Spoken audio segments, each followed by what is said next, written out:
Versets 4.1 à 6.7 Miracles d'Élysée.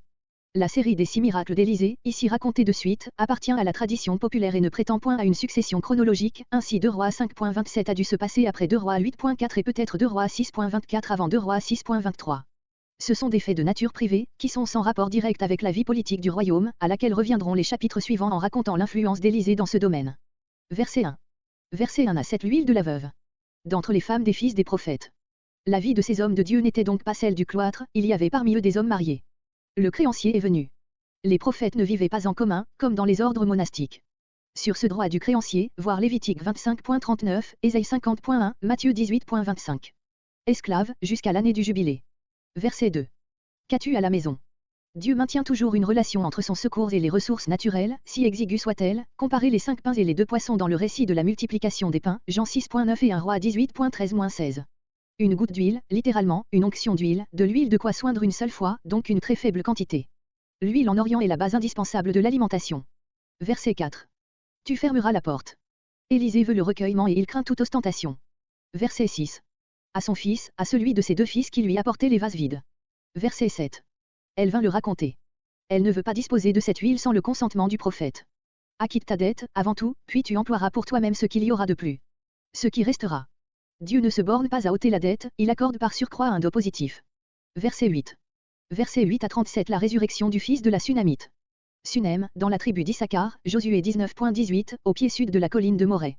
Passé par Sunem, dans ses tournées, quand il visitait les groupes des prophètes ou les familles pieuses israélites. Verset 10. Cette femme pieuse fera l'expérience de la parole de Jésus, Matthieu 10.41. Verset 12. Géasi, vallée de la vision. On a supposé que ce nom lui venait de ce qu'il était originaire d'une vallée où se trouvait une école de prophètes. Devant lui, devant Élisée. Mais les murets orientales ne permettent pas qu'un homme s'entretienne seul avec une femme, Jean 4.27. Verset 13. A demander au roi. Le prophète avait rendu des services au roi et pouvait en rendre encore, 2 Rois 3.16, 2 Rois 6.9. On avait donc des égards pour lui.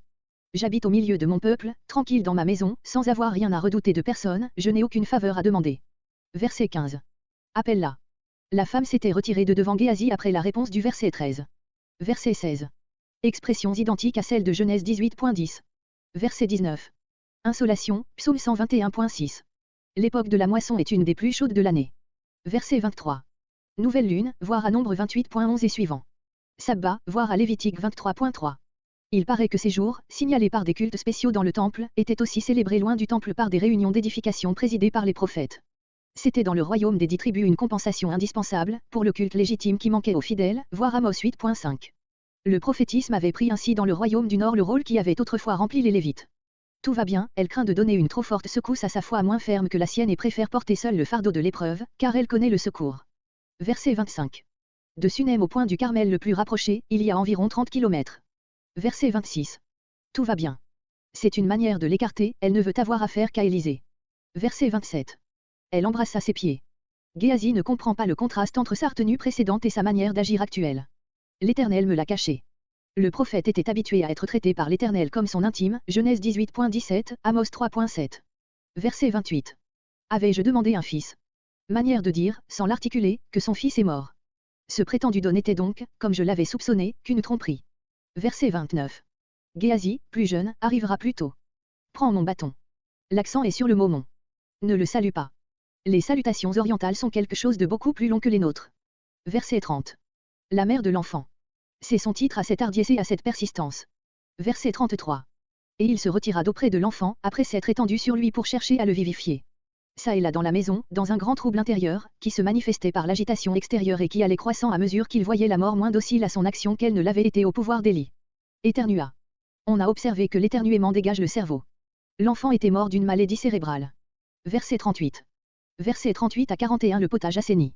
Revint, dans ses tournées ordinaires. Gigal, voir à 2 Rois 2.1. La famine. Si cette famine est la même que celle de 2 Rois 8.1 et suivant, ce nouveau récit doit être placé longtemps après le précédent. Étant assis devant lui, réunis autour de lui pour l'entendre, Ézéchiel 8.1.